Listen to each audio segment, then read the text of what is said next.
fatty liver disease and NASH are a true public health epidemic, and so we will need to have a true public health solution. It actually is incredibly common in the US and around the world. In fact, about a third of adult patients and even children can have non-alcoholic fatty liver. Such an epidemic that it's actually thought to be the second leading reason for liver transplantation in the US today, and it's soon to be number one.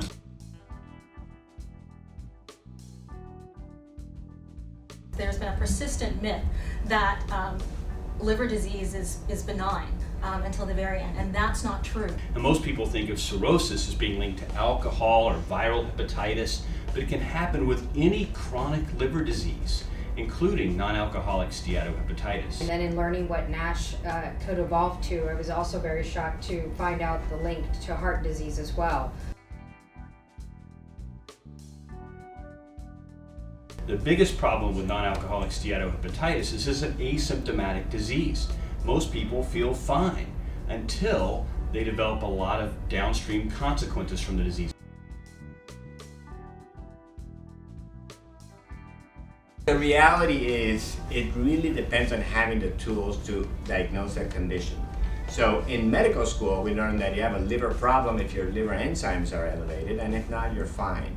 But the vast majority of individuals that have a fatty liver and have NASH don't have a significant elevation.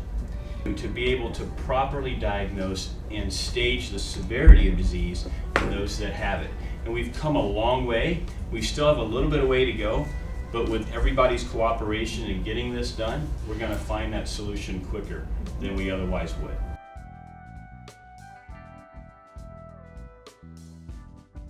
About 75% of diabetics have fatty liver, and almost half of that number have NASH, and about half of that number even have more advanced NASH.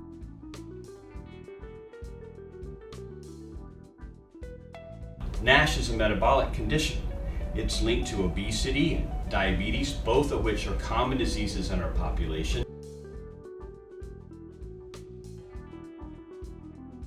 I think over time a lot of patients have been told they need to lose weight, and it doesn't seem like there's a tangible end result. So how much weight loss is enough weight loss? Well, 3% of weight helps fat, 5% helps inflammation and fat, 7% weight loss, we begin to see regression of the biopsy features of the specific disease called non-alcoholic steatohepatitis.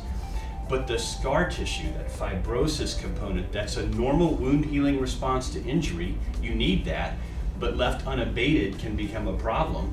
That takes 10% weight loss to really begin to see significant changes and improvement. When we look at weight loss, we know it can be very effective, but it's the amount of weight loss and the sustainability of that weight loss that becomes the problem. As a patient standpoint, because there is no medication, at this point, I have no choice, and we have no choice but to pay attention. If the liver is at the crossroads of liver disease and metabolic pathways that are going, in the end, when dysregulated, cause the condition. So this points really to the fact that we need a multidisciplinary team. Looking at pharmacotherapy to not take the place of, but to augment and supplement lifestyle modification. The key important thing is that I would never tell a patient we'll do diet or medications. We combine them.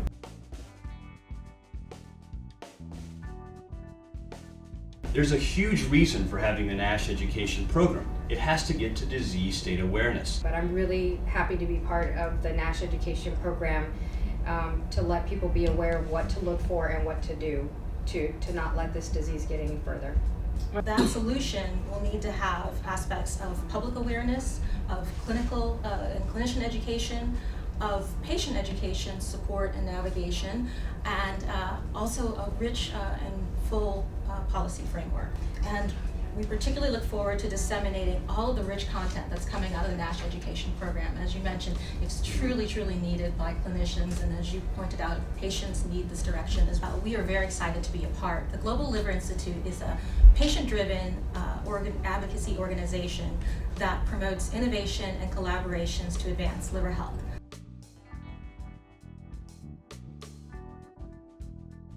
we're really excited to announce the first International NASH Day, which will take place on June 12. This is, I believe, one of the most important events that will happen in the NASH space this year. The June 12th International NASH Awareness Day has the first step, but a truly pivotal step, in making this effort successful, in building a global movement from the ground up.